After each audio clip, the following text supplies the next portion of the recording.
Болот Ахматов, Дубаланган курма же эрке кыздын тагдыры. Буга чейин колума ручка кармап көргөн эмесмин. Арманым айтаар киши жок, акылын кошчу адамым жок.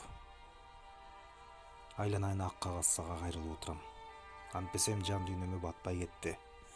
Ылайы келсе да, келбесе да айтышка туура келип олтурат. Мени унчукпай ак барактай уга турган эч ким жок. Муну билем. Ак барагым, сагайтчу кебим арманымбы, жожон гана башыман өткөргөн маңдайыма жазылган тагдырбы, аны так кесе айырмалап азыр айта албайм. Дегенкиси ичиме батпаган нерсе арман. Арман жүрөгүмдү кысып бук кылган, жан дүйнөмө батпай дал-далынан сөгүлгөн арман. Эми сөздү башынан баштайын. Башында баары ойдогудай эле. Бир үйдүн жалгыз кызы болгондуктан мектепте окуп жүргөндө, кийин студент кезде деле материалдык жактан таптакыр кыйналган жокмун. Колумда баары бардыгына байланыштуу, жанымдагы досторума кайрылышып турчумун. Жана ошондой себептерден улам мен алардын сүйүүнүнчүлүгү элем. Өзүңүздөр деле багамдап жаткандырсыңар, эрке кыз болгондон кийин ата энем көзүм менен тең айланып, бардык каалоомду аткартышмун. Азыр баамдасам, андай чалпоо уялымды тегерегимдеги адамдарга дагы көрсөтчү экенмин. Атам менен энемди айрымдары көтөрсө, кээ бирлери көтөрө албай уруша кетчүбүз.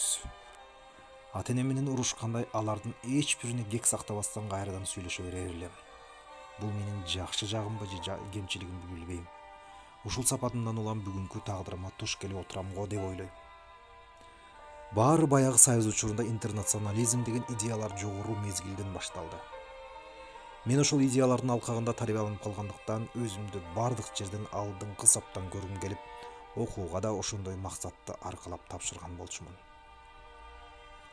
Ошентип жогорку окуу жайлардын биринин студенти болуп, атам менен апам да өздөрүн ишке ашыра албаган аруу тилектерин мага артып, үчөөбүз үйдө отурганда далай нерселерди кыялданып, кээ бир учурларда алар мени санаалар менен небир укмуш нерселерге жеткирип жашап жүргөн элек. Ал күндөрдү эстесем азыр да арманым күч. Башы кайсы жерден башталганын жакшы эстей албай турам. Сыягы турмуштун ыргагы менен өзүнөн өзү бышып жетилди окшойт. Биз окуп бири-бирибиз менен жакындан таанышып калганбыз. Күндөрдүн биринде ошол интернационализм саясатын ишке ашырууданбы же мамлекеттик көрсөтмө болчу эле айтор Тажикстандан биздин факультетке студенттер келди. Алардын көпчүлүгү Тажикстандын алыскы райондорунан келгендиктен же орусча же кыргызча билишпейт. Көбүнесе аларга мага окшогон шаардык шок кыздар көп шылдың кыла беришчү. Көпчүлүгү каяша айтууга, өзүнүн жемин жедирбегенге аракет кылышса, арасында Бахит дегени өтө жоош болгондуктан аны кыздардын баары келекелейт. Кез келген жерден тамашабыз ошол. Алар кимдин мындай шылдыңына жооп да кылбай, алардын эч кимисине каяша да айтчу эмес. Анда санда ыр сайган күлкүсү гана жооп болчу да, ал күлкүнүн маанисин биз түшүнө бербей, дендароо бири-бирибизди карап кала берчүбүз. Адаттагыдай кыздар тажиктерди тамаша кылууга даярданып жатсак керек, кокусунан Бахит кирди.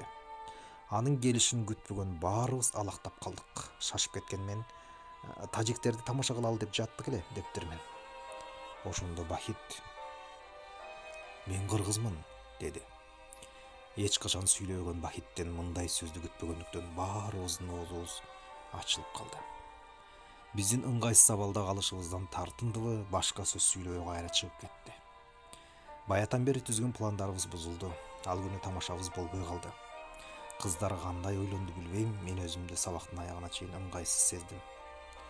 Мен үйгө баргандан кийин бул окуя тууралуу апама айтып бердим. Ал өзү бир нерсеге бушайман болуп турса керек, менин сөзүмө анча деле маани бере бербей, көңүл кош укту да, баятан бери айткан кебимдин улам шагымды сындыргысы келбесе керек, ошондой бекем адамдар болот деп койду.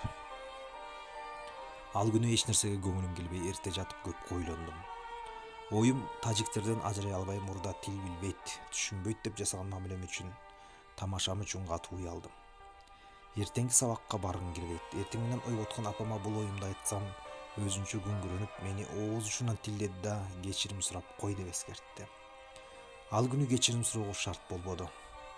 Жакшы эле ойлонуп жүрдүм, бирок ылайыгын келтире албай койдум. Жана чынында кечирим сурагым да келбеди. Андан кийин ал жөнүндө унутуп калдым.